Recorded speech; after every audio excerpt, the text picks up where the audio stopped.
Bom dia, bom dia, bom dia.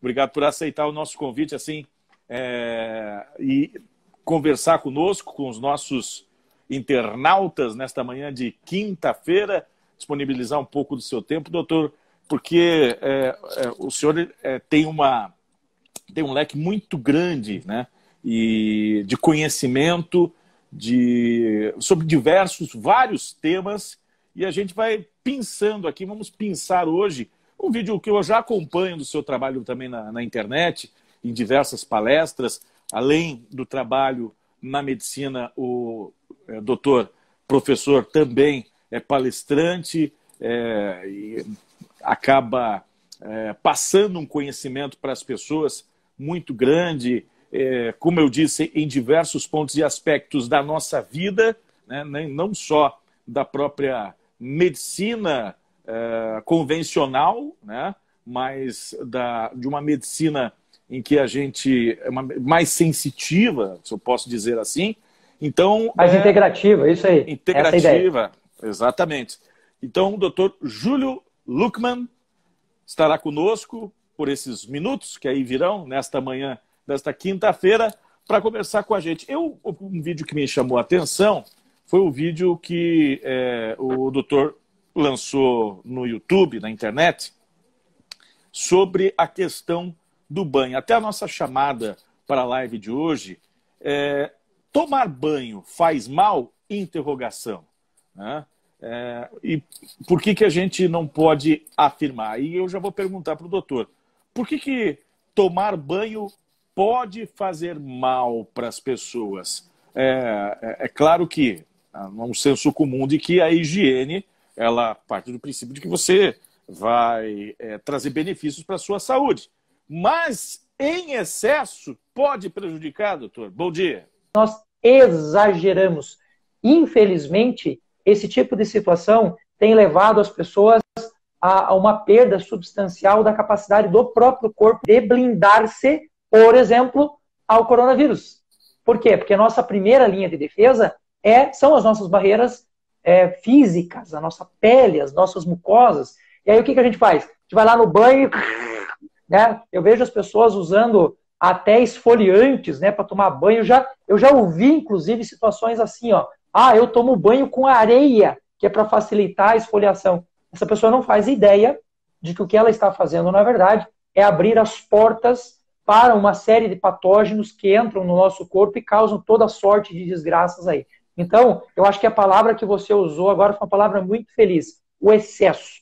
Tudo aquilo que a gente faz em excesso, até o excesso de cuidados, pode levar a gente a cometer alguns erros aí que, na verdade, são muito mais prejudiciais para o nosso corpo, para a nossa saúde, do que são benéficos propriamente ditos. Tem já algumas perguntas chegando aqui também através do nosso Facebook. Estamos pelo Instagram e também pelo Facebook. Pergunta do Rafael. Ele diz que passa muito tempo no banho quente. Banho quente, muito tempo. Diz que em torno de 40 minutos. E que é, para ele, uma forma de relaxar. Ele pode até relaxar, né, doutor? Mas com relação à questão da higiene corporal, ele pode estar prejudicando, se prejudicando? Pode não, está. E essa fatura vai chegar para ele em algum momento. A natureza tem o seu endereço e ela manda certinho na sua casa, e se você não pagar, vira dívida ativa. Então não tem como fugir. Olha só, Rafael, vou explicar um negócio para você aqui, que você já vai entender por que isso que você está fazendo pode ser mudado, tá? Duas coisinhas importantes. Primeiro, nós temos na nossa pele uma barreira de proteção, que são as gorduras, que são a gente chama de sebo, né? Quando você passa a mão embaixo do cabelo no final da tarde, seu dedo está gorduroso, dá quase para fritar um ovo ali, né? Mas isso não é ruim, pelo contrário, isto é uma forma de proteção para o nosso corpo. A segunda forma que nós temos de proteção do nosso corpo são as bactérias que vivem na nossa pele, que também se alimentam dessas gorduras. E adivinha só, o que é inimigo de gordura? Água quente, cloro e sabonete. O que vai acabar acontecendo? Uma das barreiras biológicas mais importantes do seu corpo está indo pelo ralo todo dia. E aí entra em jogo uma coisa que é muito interessante. Eu costumo sempre fazer uma analogia com a ideia do exército. né? Quando você tem um exército super populoso e muito bem treinado, o próprio exército vai fazer o controle, a defesa e assim por diante. Quando você usa um sabonete íntimo que não precisa, a sua saúde está perfeita, está tudo bonito, está tudo funcional, e você usa o sabonete íntimo, o que é que você estará fazendo? Você estará tirando uma parte desse exército. E aí o que acontece? Os monstrinhos, os bichinhos do mal, começam a crescer. Você deve lembrar, olha uma analogia bem simples aí para o nosso público poder entender certinho, tá? Quando você pega queijo e coloca o queijo fora da geladeira, em poucas horas o queijo começa a ressecar e ele fica intragável. Agora, se você pegar aquele queijo gorgonzola, cheio daquelas bactérias, e deixar fora da geladeira, ele dura um monte de tempo. Aí você vai falar assim, o que esse cara tá pirando aí falando de queijo, sabonete íntimo? É muito simples. As bactérias criam um microbioma naquele queijo para protegê-lo. E como elas se alimentam do queijo, então elas protegem o seu microambiente. As bactérias que vivem no nosso trato íntimo fazem exatamente a mesma coisa. Você pega, por exemplo, a linha dos lactobacilos, que vivem ali no trato vaginal, no trato do ureter do homem e assim por diante. O que esses bichos estão fazendo ali? Eles estão protegendo o ambiente. Agora imagine que na boa intenção você foi lá e passou sabonete em excesso e acabou tirando essa bicharada. Estará com as portas abertas para que entrem ali micro-organismos que fazem mal para o corpo. Por isso, a minha indicação é sempre assim, ó. Se for necessário, com indicação médica, use. Senão, não precisa. Lava, usou o sabonetinho comum do dia a dia, tá ótimo, tá excelente. Muito bem. É verdade que a vitamina D é produzida pela nossa pele. Muita gente fala, você tem que ir para o sol, tomar sol, para você produzir a vitamina D. Ótima pergunta. Existem 3 estudos no mundo que estão avaliando constantemente os casos de Covid, principalmente de pessoas que vieram a falecer por conta da Covid.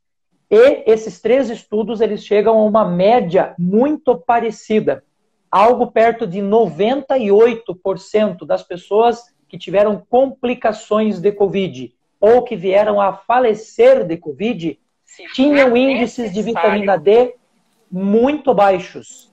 Olha só, a vitamina D, a gente chama de vitamina, mas ela é, na verdade, um hormônio. E este hormônio, ele tem uma função no nosso sistema imune, uma função de autorregulação monstruosa. E a gente produz vitamina D pegando o sol. Mas o que aconteceu a partir da década de 50, quando começaram a aparecer os filtros solares, os protetores solares? Começou-se a falar que o sol é um monstro, que o sol é um demônio. E isso não é verdade. Se você for lá hoje, na sua cidade, e olhar como é que os caras tratam a água que a gente vai tomar, o principal bactericida que é usado para purificar essa água é o sol. Então, a gente precisa pegar sol para que na nossa pele a gente forme uma coisa chamada colecalciferol, que é a vitamina D no seu primeiro estágio. Depois disso ela vai para o fígado, depois disso ela vai para o rim, aí ela se ativa a gene, ativa o sistema imune, combate doenças, melhora a alcalinidade do corpo. E vitamina D é de graça. É só a gente tirar o corpinho no sol 15 minutos por dia quando tem sol e pronto. Ah, professor, mas aqui na minha cidade tem pouco sol. Olha como Deus é maravilhoso. Quando você não pode pegar sol, se você pegar sol um dia da semana, durante uma hora e pouquinho, você estoca vitamina D. Gente, não tem por que não pegar a vitamina D. No inverno, você vai ver que os casos de gripe aumentam substancialmente. Por quê? Porque as pessoas se cobrem mais, diminuem os níveis de vitamina D e os vírus estão lá aplaudindo, falando, opa, temporada de caça aberta, vamos lá tomar conta desse povo. Então, vitamina D, a gente tem que pegar sol. Ah, mas eu vou fazer reposição. Ok, reposição é importante também, mas a conversão da vitamina D depende de sol. A gente precisa pegar sol. E é de graça. É só ir ali fora e ficar 15 minutinhos lá. Mais ou menos entre as 10 da manhã e as 2 horas da tarde é o horário mais ideal para isso. Então, se feita a suplementação, ainda assim você tem que E tomar o seu banho de sol, é isso, né, doutor? Olha só que coisa interessante. As pessoas acham que o Sol ele tem uma função só de iluminar o planeta, e não é assim. O que movimenta o corpo? O que faz a gente determinar que alguém morreu? Esse cara não tem, mas acabou, já era. Ele já morreu. Duas coisas. Se ele não tiver mais comunicação química, se o corpo não estiver mais conseguindo fazer comunicação hormonal, ou se esse corpo não estiver mais fazendo comunicação elétrica. A palavra eletricidade vem de elétrons. O nosso rim, que é o órgão final que vai fazer a conversão para a vitamina D ativa, precisa de uma carga eletrônica muito boa para poder fazer essa conversão. E adivinhe qual é o maior produtor de elétrons da nossa galáxia? O Sol. É só ir para o Sol. O Sol regula o nosso sistema endócrino. Nós temos uma glândulazinha aqui atrás dos olhos que faz a regulação de todo o nosso sistema hormonal. E para que ela funcione, a gente precisa pegar Sol. Uma das coisas mais difíceis que tem para a gente fazer controle endócrino numa pessoa cega é porque a pessoa não pega Sol na retina. E quando não tem a retina funcional, o sistema endócrino pode começar a entrar em falência, ele pode começar a pirar. Aí qual é a solução? Expõe a pele desse cara ao Sol para o sistema poder se regular. Você viu como é simples e fácil de fazer? É simples e fácil, mas tem muita gente que às vezes se confunde, né? E a gente começa falando sobre uma questão que é bastante básica, que é a higiene pessoal, acaba entrando na área da imunidade, né? Na área da imunidade, como o doutor citou aqui, como o banho que a gente toma, às vezes, de forma errada, pode acabar nos prejudicando, trazendo essa palavra hoje, né, que está em moda, que é imunidade. Todos querem ficar imunes, imunizantes, a vacina, aquela coisa toda. E o cidadão em si, ele sabe como cuidar da imunidade dele, doutor, pela experiência que o senhor tem aí já de longa data? Não, a grande maioria não. Por quê? Porque a gente não tem nada no nosso processo formativo durante a escola que realmente nos ensine a olhar para a nossa saúde. A gente está muito preocupado com o exercício do pensamento nas diversas áreas aí do conhecimento. Então o cara vai lá fazer matemática, português, filosofia, história e tal. Tudo é excelente, não tem a menor sombra de dúvida, porque isso está exercitando esse cérebro para que ele cresça, para que ele se desenvolva. Mas eu sou um ferrenho defensor de que nós deveríamos ter campanhas e ciclos formativos ao longo da vida que ensinassem as pessoas a compreender o seu próprio corpo. Eu vou te dar um exemplo de uma coisa que é ridícula de fácil de fazer e as pessoas não sabem. Eu sou sangue do tipo O. O sangue do tipo O é um sangue de uma estrutura muito antiga, é um dos sangues mais antigos que existem. E o sangue do tipo O, ele é mais ácido por natureza. Se você for lá no estômago do cara e medir o pH de alguém que é sangue do tipo O, ou pegar alguém do sangue do tipo AB, você vai ver que o O é mais ácido do que os outros. Por que o O é mais ácido? Porque quando a gente come lá na natureza, bactéria vindo da natureza, você não lava a fruta, não lava a água, não lava as coisas que você come, o que acontece? Você tem um fluxo de bactéria maior entrando. Então, o teu intestino precisa combater isso. Só que hoje está tudo higienizado demais e a gente não tem mais reposição de flora intestinal. Então, é clássico que pessoas que têm o meu tipo de sangue tenham, por exemplo, dificuldades intestinais. E aí, como é que a gente repõe essa bactéria? Olha como a natureza é perfeita, como essa arquitetura é uma coisa maravilhosa. Durante a noite, as bactérias que você tem na sua boca fermentam as coisas que ficaram ali e você, de manhã cedo, quando toma um copo de água, repõe essas bactérias. Agora, o que o cara faz? Ele vai lá de noite, escova o dente, ele passa enxaguatório bucal que tem álcool, a maioria deles, destrói toda a flora da sua boca e de manhã cedo, antes de ir para o café, antes de fazer qualquer coisa, o que ele faz? Escova o dente de novo. Então, é uma coisa simples, fácil de fazer e essencial para a saúde do nosso intestino. Veja, de novo, não custa nada, é só fazer. Mas a gente não faz por quê? Porque não tem conhecimento, porque não sabe aonde buscar informação. Por isso que eu acho que momentos como esse, que vocês estão me proporcionando aqui de conseguir chegar à mente das pessoas, são momentos maravilhosos. Por quê? Porque a informação chega, porque isso muda a vida, porque eu posso estar com uma informação dessa salvando o cara do Covid amanhã. É por isso que eu sou tão feliz e fiquei tão agradecido pela oportunidade de estar aqui com vocês. Entrando nesse aspecto, doutor, estamos conversando com o Dr. Júlio Luckmann, neurocientista especialista em emoção, que também é um dos temas que eu quero tratar mais para frente, numa próxima entrevista com o doutor, e medicina sistêmica também. Essa geração, que é a chamada geração Y, Z, ela é uma geração muito introspectiva no sentido de conviver menos com o meio ambiente. E da minha geração, pelo menos, eu acho que a do doutor também, tinha mais esse acesso a, por exemplo, o externo, a parte externa da casa, brincava com terra, brincava com os animais, mexia na grama, subia em árvore, levava ali, às vezes, alguma machucadura, alguma coisa. E a impressão que a gente tem é que as crianças, a geração daquela época, ficava menos doente, entre aspas. Quando não tinha um raladão lá, passava aquele mertiolate que doía pra caramba. Mas a questão é a seguinte: as gerações de hoje, a que estão por vir, se não mudarem esse jeito, né, de ser, elas podem se tornar mais doentes, ter mais facilidade em adquirir uma doença, contrair uma doença? Infelizmente, a resposta para a sua pergunta é sim. Por quê? Porque o sistema imunológico, ele precisa ser ativado para ser funcional. Então, se você não ativa esse sistema, ele vai se tornando cada vez mais empobrecido, porque é uma lógica muito simples. Você não usa atrofia. É simples assim.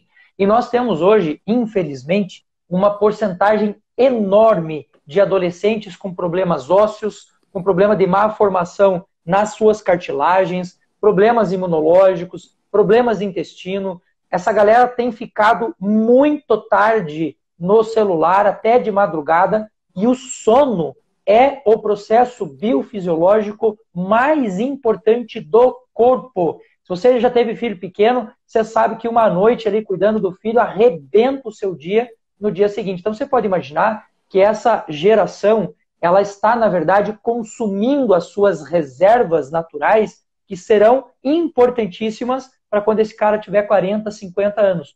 O duro é que quando a gente vai conversar com um jovem, como ele tem reserva sobrando, ele não sente agora o drama. Então, você olha para ele e ele fala: tio, sai daqui, você não sabe nem o que você está falando. Não dá nada. Então, né? Ele não dá nada. E o problema é que isso vai fazer falta para esse cara quando essas reservas, quando esses excessos que lá naquele momento não são utilizados, lá na frente fizerem a diferença. Por isso, eu acho que a gente precisaria de um processo de conscientização muito massivo, muito forte dos pais. Porque a autoridade da casa tem que ser os pais. Enquanto os pais não colocarem o martelo na mesa e falar: bichão, aqui em casa você vai usar só até tal hora. As crianças, elas vão fazer o que é mais gostoso. É óbvio. Se você colocar uma barra de chocolate na mesa e uma bacia com alface, a criança vai optar pelo chocolate. Ela só vai comer alface se o pai e a mãe falar: você tem que comer alface, depois você come o chocolate. Infelizmente, é uma geração que não vai chegar ao mesmo nível de idade que nós estamos chegando hoje. A nossa geração é uma geração que veio pós nossos pais, né, principalmente. Então a gente se cuidou muito mais, a gente se ralou muito mais, nosso sistema imune é muito mais forte. Hoje a gente tem medicação para remediar boa parte das coisas que nos acontecem. Então, a chance nossa de atingir uma maior idade em relação aos nossos filhos é maior, infelizmente. E olhe que eles têm mais tecnologia do que a gente. Eles deveriam viver muito mais, mas estão exagerando agora. Olha, um dado interessante, né? Que nesses últimos anos, ou décadas, a tendência da expectativa de vida foi sempre para mais, para aumentar, né? E, segundo o doutor, a nova modalidade de vida, esse novo modo de viver, pode trazer isso para baixo, essa expectativa de vida de um modo geral. Outro ponto que eu queria... Olha, deixa eu te falar só uma coisa. Em relação à expectativa de vida, a gente precisa colocar um outro contrapeso na balança que é importante, que é qualidade de vida. Não adianta o cara chegar aos 80 anos se arrastando, porque aí é dramático para ele, é dramático para a família. Então, quando eu falo, por exemplo, que a gente precisa buscar um equilíbrio na nossa saúde, não é só para aumentar o tempo de vida. Hoje tem medicações que me permitem, por exemplo, manter uma pessoa viva durante muito tempo, mas com uma qualidade de vida ridícula. Então não é só tempo de vida, qualidade de vida também é importante nesse jogo aí. Muito bem. Ainda falando sobre, a gente falou sobre banho, e banho envolve água. Gostaria de perguntar para o doutor, e ouvir alguns especialistas, cientistas, até questionando a condição de o ser humano tem que tomar 2 litros de água por dia, como o doutor está fazendo ali, tem que tomar 3 litros de água, esse número pode variar com relação ao biotipo da pessoa, toma-se tudo de uma vez, se toma fracionadamente, goles por dia, né? Como que você pode, ou a melhor forma de você fazer a sua hidratação com a água? Tá. Depende do tamanho, depende da idade, depende do tipo sanguíneo, depende do que você come, depende de um monte de coisas. No entanto, para facilitar a compreensão das pessoas, a gente usa uma média. Só que esta média que a gente usa, que é a ideia dos 2 litros de água, ela é uma média curada. Por quê? Porque se você pegar alguém que pesa 50 quilos e pegar alguém que pesa 150 quilos e falar 2 litros de água, é óbvio que não funciona para os dois. Então, existe uma regra geral na nutrição que a gente utiliza, como eu disse, precisa avaliar vários critérios. Mas a média geral mais correta é pegar o seu peso e multiplicar por 0,03. Então, por exemplo, eu peso 74 quilos. Multiplicado por 0,03 dá algo perto de mais ou menos 1,8 litro, 1,9 litro, considerando que eu tomo água no café, que eu como nas frutas, que tem na alimentação. Então seria mais ou menos isso. Esta média é mais acertada. O seu peso vezes 0,03. Isso para quem não tem nenhum tipo de comorbidade, que não tem nenhum tipo de problema. Porque se o sujeito tiver diabetes, a regra é diferente. Se ele tiver problema de rim, a regra é diferente. Tem gente que está fazendo, por exemplo, a filtragem do sangue lá na hemodiálise, que a gente tem uma regra completamente diferente para ela. Mas, na média, mais ou menos isso. O seu peso vezes 0,03. Porque sabe que é interessante? A mesma coisa que acontece em relação ao Sol, que traz carga energética, traz elétrons. Se você pegar a molécula de água, você vai ver que o H2O, um é positivo e o outro é negativo. Então, ele forma uma molécula que nós chamamos na química de molécula polar. Se você lembrar da aula de química, o professor ensinava pra gente que um átomo equilibrado é aquele que tem o mesmo número de prótons lá no núcleo com o número de elétrons girando em volta, nas eletrosferas. Quando você aumenta o número de elétrons, você forma um cátion. Quando você diminui o número de elétrons, você forma um ânion. E a água, ela é uma pequena bateria. Se você pega e põe água boa para dentro todo dia, você não está só se hidratando, você está se carregando eletricamente. É por isso que as pessoas que não bebem água contestam muito a gente. Elas falam assim, mas Júlio, eu tomo 1 copo de água por dia e sobrevivo. Eu digo, eu sei que você sobrevive. Eu sei. Mas a função da água não é só hidratação. A função da água também é fazer equilíbrio químico, porque tem mineral na água, fazer equilíbrio energético, fazer lubrificação. Olha só, quando você diminui a quantidade de água no seu corpo, você diminui a quantidade de saliva, você diminui a quantidade de lágrimas. E a saliva e as lágrimas contêm uma substância chamada lipase, que faz a degradação de bactérias. Então, diminuiu a água, diminuiu o sistema imune. Não tem o que fazer. Agora, o excesso também é verdadeiro. Se você tomar muito mais do que você precisa, você lava mineral do seu intestino, você tira a vitamina B12, que é importante do seu intestino, você lava a flora intestinal. Então, a gente precisa fazer aquele equilíbrio. Como diria o velho Aristóteles, nem tanto A, nem tanto B. Seguimos o justo caminho do meio. Tem gente que acaba forçando, né, até mesmo sempre está com uma garrafinha d'água e mesmo sem estar com sede, vai lá e toma água. Às vezes até excedendo esse número, essa média que o doutor passou. Deve-se tomar água quando se está com sede? E aí, quem sabe, aí dá uma complementada, mesmo saciada a sede? Olha, tomar água quando você está com sede é que nem botar água no radiador do carro quando o radiador já ferveu. O ideal é que a gente tenha uma manutenção hídrica. Veja, eu não estou com sede agora, mas eu estou tomando água. Então, a manutenção hídrica, ela deve acontecer ao longo de todo o dia. Olha aí, você fazendo ingestão de líquidos. Quando você está com sede, olha só como é importante, gente, a gente saber da informação. Quando você está com sede, você já está com o teu potencial hídrico do corpo em menos 2%. Então, imagina 100%, você perdeu 2%. Em 3% você já está desidratado. Percebeu a diferença? Então é muito pequena essa diferença. E com 3% de falta d'água no corpo, que você já está desidratado, por exemplo, você já começa a ter dificuldade nas funções mentais. A atenção cai, o equilíbrio mental cai. Uma das causas mais comuns hoje, se não a mais comum, de enxaqueca, é falta d'água. A baixa de vitamina D se dá por falta d'água. Então, a água é uma coisa importantíssima. Só para você ter uma ideia, o nosso corpo tem 332 funções enzimáticas. O que é uma função enzimática? É um processo químico que acelera alguma coisa, como, por exemplo, degradar a carne para que ela vire substrato para o nosso corpo. Isso é uma função enzimática. O corpo tem 332. 332 são mediadas por água. Então, você imagine a importância que esse negócio tem para o corpo. Bom, 76% do corpo é água, né?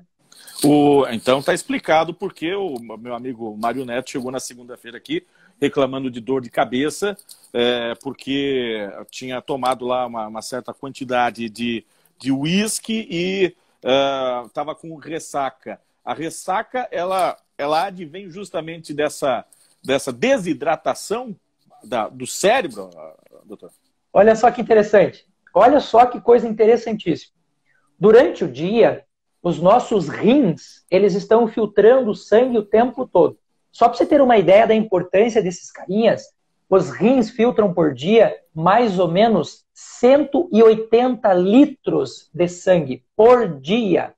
E quando há filtragem do sangue, o rim separa a água do sangue para poder fazer a filtragem. E o próprio rim recapta essa água. Quando você toma álcool, o álcool age sobre um hormônio do nosso corpo chamado renina, que é o hormônio que faz a recaptação da água. E ele faz com que o corpo mande a água embora. Por isso, qualquer tipo de bebida alcoólica, mesmo que você fale assim, eu estou com sede, vou tomar uma cerveja, isso não mata a sede. Pelo contrário, isso desidrata o seu corpo porque quebra o chamado equilíbrio eletrolítico lá do nosso rim. Por isso, a regra é sempre a seguinte. Se for destilado, eu não estou fazendo nenhuma apologia aqui o pessoal sair e encher a cara, tá? Mas para aqueles que gostam de tomar e tem essa rotina de tomar alguma coisa, é sempre assim, ó.